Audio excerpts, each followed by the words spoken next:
Pada dasarnya, setiap materi yang memiliki massa akan terdampak oleh gaya gravitasi.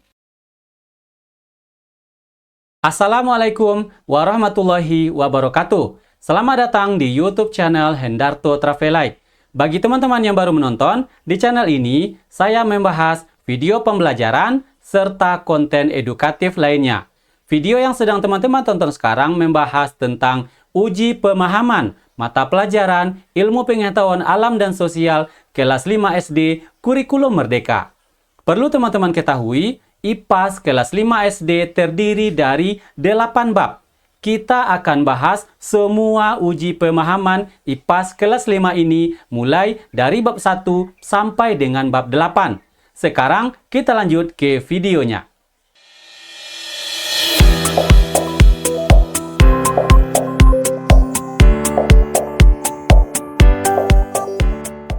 Ilmu Pengetahuan Alam dan Sosial kelas 5 SD. Sekarang kita lihat di bab 4.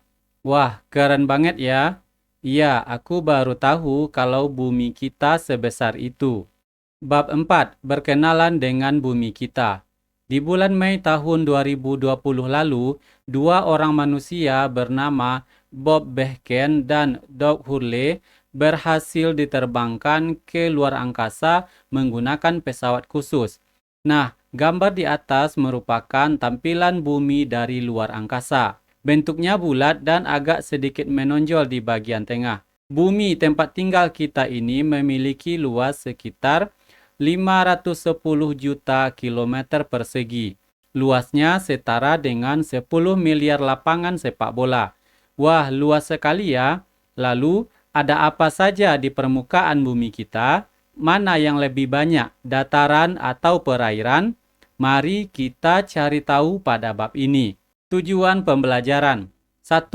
Mengetahui struktur lapisan bumi, litosfer, hidrosfer, dan atmosfer, dan kenampakan alam yang ada di daratan maupun perairan. 2. Menjelaskan terjadinya siklus air dan perubahan-perubahan di permukaan bumi. 3. Peserta didik menceritakan kembali proses pergerakan lempeng bumi yang terjadi akibat arus konveksi cairan di mantel bumi.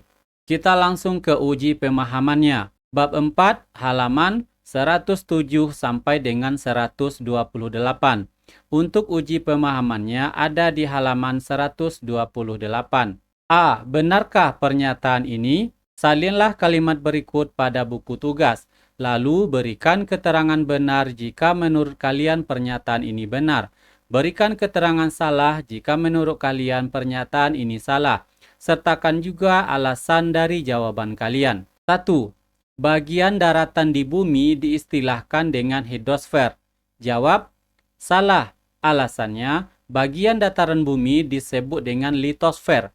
Hidrosfer adalah lapisan air yang terdapat di bumi.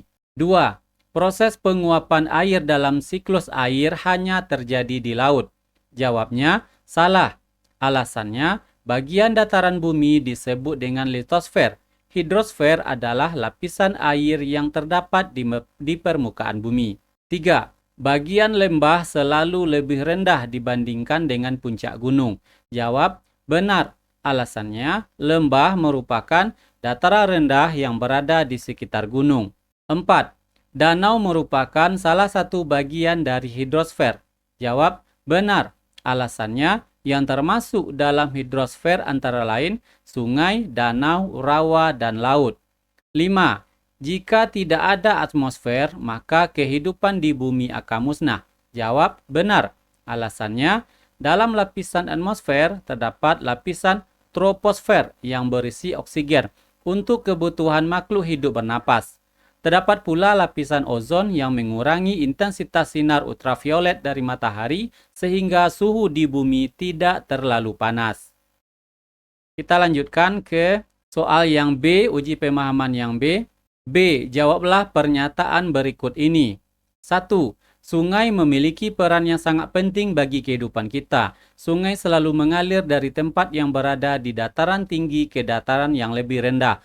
Menurut pendapat kalian, mengapa hal ini bisa terjadi? Jawabannya, Pada dasarnya, setiap materi yang memiliki massa akan terdampak oleh gaya gravitasi. Dalam bahasa sederhananya, setiap benda yang memiliki massa secara spontan akan berpindah dari tempat yang lebih tinggi ke tempat yang lebih rendah, termasuk air sungai. Soal yang nomor 2. Menurut pendapat kalian, apa yang akan terjadi jika seluruh air yang ada di permukaan bumi tidak dapat menguap dan membentuk awan? Apa dampaknya terhadap kehidupan manusia? Jawab, jika seluruh air yang ada di permukaan bumi tidak dapat menguap, maka tidak akan ada awan yang terbentuk. Hal ini akan membuat tidak turun hujan. Akibatnya, berbagai daerah akan mengalami kekeringan. Tumbuhan secara perlahan akan mati karena tidak mendapatkan air yang memadai. Berkurangnya vegetasi yang hidup akan menyebabkan hewan dan manusia kehilangan sumber pangan utama. Jika kondisi ini terus-menerus terjadi, maka seluruh hewan dan manusia akan punah karena tidak dapat bertahan hidup. Soal yang ketiga dari uji pemahamannya. Coba identifikasi bentuk permukaan bumi di lingkungan sekitar. Cari tahu apakah ada bukit, gunung, sungai, danau, pantai, atau kenampakan alam lainnya. Ceritakan bagaimana kondisi permukaan bumi di sekitar memengaruhi kehidupan kalian. Jawabannya adalah bervariasi. Contohnya, di daerah tempat tinggalku terdapat sebuah sungai yang sangat lebar. Untuk bisa melewati sungai ini, kita perlu menyeberangi jembatan yang panjangnya sekitar 200 meter. Sungai ini menjadi sumber kehidupan banyak orang. Banyak petani di daerah tempat tinggalku yang mendapatkan pasokan air dari sungai ini. Begitu juga para pedagang di daerahku, banyak sekali yang menggunakan sungai ini sebagai sarana transportasi ke kota sebelah. Teman-teman, bagaimana pembahasan uji pemahaman ilmu pengetahuan alam dan sosial kelas 5 yang baru saja ditonton? Semoga bermanfaat. Dukung Hendarto Travelite dengan cara like, subscribe, dan share ke teman-teman kalian. Tunggu video uji pemahaman berikutnya. Terima kasih. Assalamualaikum warahmatullahi wabarakatuh.